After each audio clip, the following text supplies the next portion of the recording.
കാലം തെറ്റിയുള്ള പെയ്ത്തും കഠിനമായ ചൂടും ഓരോ വർഷം കഴിയുന്തോറും കൂടി വരികയാണ്. ഈ കാലാവസ്ഥാ വ്യതിയാനം ഇനി വരുന്ന മാസങ്ങൾ തികച്ചും ഭയപ്പെടുത്തുന്നതാണ്. കേരളത്തിൽ വരും മാസങ്ങളിൽ മുൻപുണ്ടായതിനേക്കാൾ കനത്ത മഴയ്ക്ക് സാധ്യതയുണ്ടെന്നാണ് റിപ്പോർട്ടുകൾ പുറത്തുവരുന്നത്. 2018 കേരളം നേരിട്ട മഹാപ്രളയത്തിനേക്കാൾ കൂടുതൽ തീവ്രതയോടെ ഈ 2024 മറ്റൊരു വലിയ പ്രളയമുണ്ടാകുമെന്നും സൂചനകൾ ലഭിക്കുന്നു. അതിൽ പ്രധാനമായ ഒന്നാണ് ഈ കഴിഞ്ഞ വേനലിലെ ചൂട്. ഇതുവരെ ഉണ്ടാവാത്ത രീതിയിലുള്ള ചൂടായിരുന്നു ഇത്തവണ കേരളം കണ്ടത്. താപനിലയും മഴയും തമ്മിൽ വളരെയധികം ബന്ധമുണ്ട്. താപനില കൂടുന്നതിനനുസരിച്ച് കടലിലെ ജലം ബാഷ്പീകരിച്ച് അന്തരീക്ഷത്തിലെത്തുന്നു. ഇവ മഴമേഘങ്ങളായി മാറുന്നു. ഇവയാണ് മഴയ്ക്ക് കാരണമായി മാറുന്നത്. ആയതിനാൽ താപനില കൂടുന്നതിനനുസരിച്ച് പ്രളയ സാധ്യതയും കൂടുന്നു. കേരളത്തിൻ്റെ ഇപ്പോഴത്തെ അവസ്ഥ വെച്ച് 1 മണിക്കൂർ മഴ നിർത്താതെ പെയ്താൽ തന്നെ പല സ്ഥലങ്ങളിലും വെള്ളം കയറി മുങ്ങാറുണ്ട്. എന്നാൽ ഇനി വരുന്ന ദിവസങ്ങളിലെ കനത്ത മഴ പ്രളയവും ഉരുൾപൊട്ടലും പോലുള്ള പ്രകൃതി ദുരന്തങ്ങൾ വരുത്തിവെച്ചേക്കാം. ഏതൊരു മഴക്കാലം വന്നാലും മലയാളികളുടെ മനസ്സിൽ ഒറ്റപ്പേടിയേ ഉള്ളൂ: മുല്ലപ്പെരിയാർ. കേരളത്തിലെ നിർമ്മിതികളിൽ കാരണവരായ മുല്ലപ്പെരിയാർ.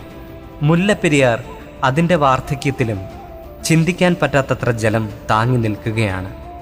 മുല്ലപ്പെരിയാറിൻ്റെ പല ഭാഗങ്ങളും കാലപ്പഴക്കത്താൽ അടർന്നും ദ്രവിച്ചും പോയിട്ടുണ്ട്. കഴിഞ്ഞ 10 വർഷം മുൻപ് മുതൽ തന്നെ മുല്ലപ്പെരിയാർ ഡാമിലെ ഗ്യാലറികളിൽ വൻ ചോർച്ച തുടങ്ങിയിട്ടുണ്ടായിരുന്നു.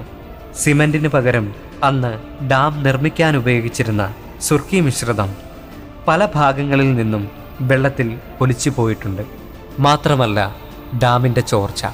ഡാമിന് മുൻഭാഗത്തെ പുല്ല് ഇളക്കി നോക്കിയപ്പോൾ തന്നെ വെള്ളം നല്ല അളവിൽ ചോരുന്നുണ്ട്. സിമന്റ് കൊണ്ട് ചോർച്ച താൽക്കാലികമായി അടച്ചെങ്കിലും മറ്റു ഭാഗങ്ങളിലെല്ലാം പുതിയ ചോർച്ചകൾ ഉണ്ടായിക്കൊണ്ടിരിക്കുന്നു. 1895 ഒക്ടോബർ 10 ഉദ്ഘാടനം ചെയ്ത ഈ ഡാമിന് 50 വർഷത്തെ ആയുസ് മാത്രമാണ് ഡാം നിർമ്മിച്ച പെനിക്കുക്ക് പറഞ്ഞത്. പലപ്പോഴും ചെറിയ ചില അറ്റകുറ്റപ്പണികൾ നടത്തി ഡാം താൽക്കാലികമായി ബലപ്പെടുത്തി എന്ന് പറയപ്പെടുന്നെങ്കിലും അതൊന്നും ശാശ്വതമായ ഒരു പരിഹാരമല്ല. 50 വർഷത്തെ ഉറപ്പ് മാത്രം നൽകിയ ഈ ഡാമിനെയാണ് ജനങ്ങളുടെ ജീവന് പുല്ലുവില മാത്രം കൽപ്പിച്ചുകൊണ്ട് ഇപ്പോഴും തലയ്ക്ക് മുകളിൽ നിർത്തിയിരിക്കുന്നത്. ഈ ഡാം പണിതിട്ട് ഇന്നേക്ക് 129 വർഷമായിട്ടുണ്ട്. വരാനിരിക്കുന്ന മാസങ്ങളിലെ മഴ കനത്താൽ ഇടുക്കി ജില്ലയിൽ തന്നെ പരിധിയിൽ കൂടുതൽ മഴയെത്തും. ആ മഴവെള്ളമെല്ലാം മലകളിലേക്ക് താഴ്ന്ന് ഉരുൾപൊട്ടൽ വരെ ഉണ്ടായേക്കാം. ഒപ്പം പെയ്ത്തുവെള്ളവും നീരൊഴുക്കും ചേർന്ന് ഒരാറിന് സമാനമായ രീതിയിൽ വെള്ളം നാനാദിക്കുകളിൽ നിന്നും ഡാമിലേക്കെത്തും. ഒരു പരിധിയിൽ കൂടുതൽ വെള്ളമെത്തിയാൽ ഡാമിൻ്റെ ബലക്ഷയം കാരണത്താൽ ഡാം അത് താങ്ങുകയില്ല. ഈ കഴിഞ്ഞ 8 മാസം മുമ്പ് ലിബിയയിലെ അണക്കെട്ടുകൾ പൊട്ടിയതിനെ തുടർന്ന് ഡാമുകളുടെ ബലഹീനത മനസ്സിലാക്കിയെടുക്കാൻ ഇന്റർനാഷണൽ റിവേഴ്സ് ഒരു പഠനം നടത്തുകയുണ്ടായി. അതിൽ അപകടാവസ്ഥയിൽ നിൽക്കുന്ന ഡാമുകളുടെ കൂട്ടത്തിൽ ഒന്നാമതായി മുല്ലപ്പെരിയാറിൻ്റെ പേരായിരുന്നു. ന്യൂയോർക്ക് ടൈംസ് ആയിരുന്നു ഈ വാർത്ത പുറത്തുവിട്ടത്. അന്ന് മീഡിയകളിലും സോഷ്യൽ മീഡിയകളിലുമൊക്കെ നല്ല രീതിയിൽ ചർച്ച ചെയ്തിരുന്നു. ഓരോ വർഷം കഴിയുന്തോറും ഡാമിൻ്റെ ബലക്ഷയവും വർദ്ധിച്ചു വരികയാണ്. ഇനി വരാനിരിക്കുന്ന മൺസൂൺ ഈ കഴിഞ്ഞ കാലങ്ങളിലുള്ളതുപോലെ ആയിരിക്കില്ല. കാരണം 2018 പ്രളയമുണ്ടാക്കിയ മഴയേക്കാൾ കൂടുതൽ ഇത്തവണ മഴയുണ്ടാകുമെന്നാണ് റിപ്പോർട്ടുകൾ പറയുന്നത്. അതായത് കൃത്യം 100 വർഷം മുൻപ് കേരളത്തിൽ വലിയൊരു പേമാരി ഉണ്ടായിരുന്നു. അതിനെ തുടർന്ന് ഒരു മഹാപ്രളയവും. 1924 അത് സംഭവിച്ചത്. അന്ന് മലയാള വർഷം 1099 ഒരു കർക്കിടക മാസം. 1099 അന്നത്തെ പ്രളയത്തെ 99 പ്രളയമെന്ന് പഴമക്കാർ വിളിച്ചു. അന്ന് മാസങ്ങളോളം നിർത്താതെ പെയ്ത മഴയിൽ കേരളത്തിൻ്റെ ഭൂപടം തന്നെ മാറിപ്പോയ അവസ്ഥയിലേക്ക് കാര്യങ്ങൾ എത്തിയിരുന്നു. അന്ന് ബ്രിട്ടീഷുകാർ കൊണ്ടുവന്നിരുന്ന ഇടുക്കിയിലെ റെയിൽവേ ഉൾപ്പെടെ സകലതും തരിപ്പണമായി. ഇന്ന് മാട്ടുപ്പെട്ടി ഡാം നിൽക്കുന്ന ഭാഗത്ത് അന്ന് തനിയെ മണ്ണുകൊണ്ടുള്ള ഒരു തടാകം രൂപപ്പെട്ടിരുന്നു. മഴ പെയ്ത വെള്ളം പല ദിക്കിൽ നിന്നും ഒഴുകി വന്ന് അവിടേക്ക് വലിയ രീതിയിൽ ഒരു ബണ്ട് പോലെ തടാകം രൂപപ്പെട്ടു. തോരാത്ത മഴയിൽ പെയ്ത്തുവെള്ളം മണ്ണിലേക്ക് താഴ്ന്ന് ആ ബണ്ട് പൊട്ടുകയായിരുന്നു.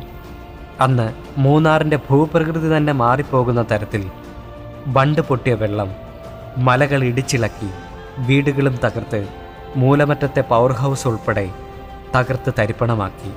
എറണാകുളം, ആലപ്പുഴ ജില്ലകളിലേക്കായിരുന്നു ആ വെള്ളപ്പാച്ചിൽ ഇരമ്പിയെത്തിയത്. അന്ന് ഈ ദുരന്ത വാർത്ത 3 ദിവസത്തിന് ശേഷമാണ് എല്ലാവരും അറിയുന്നത്. അന്നത്തെ വാർത്താവിനിമയ സംവിധാനങ്ങളെല്ലാം തന്നെ മൂലമറ്റത്തെ തകർച്ചയോടെ നിലച്ചു.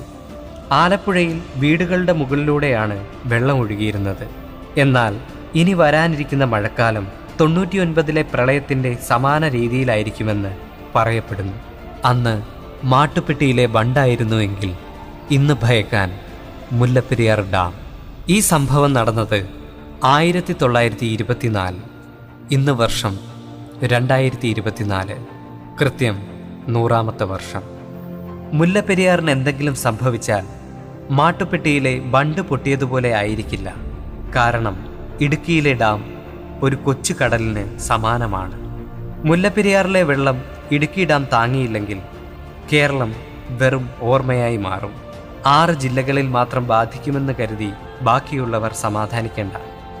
ഈ ഒരു അപകടം സംഭവിച്ചാൽ മൃഗങ്ങൾ ഉൾപ്പെടെ കുറഞ്ഞത് 50 ലക്ഷത്തോളം ജീവനെങ്കിലും പൊലിയും.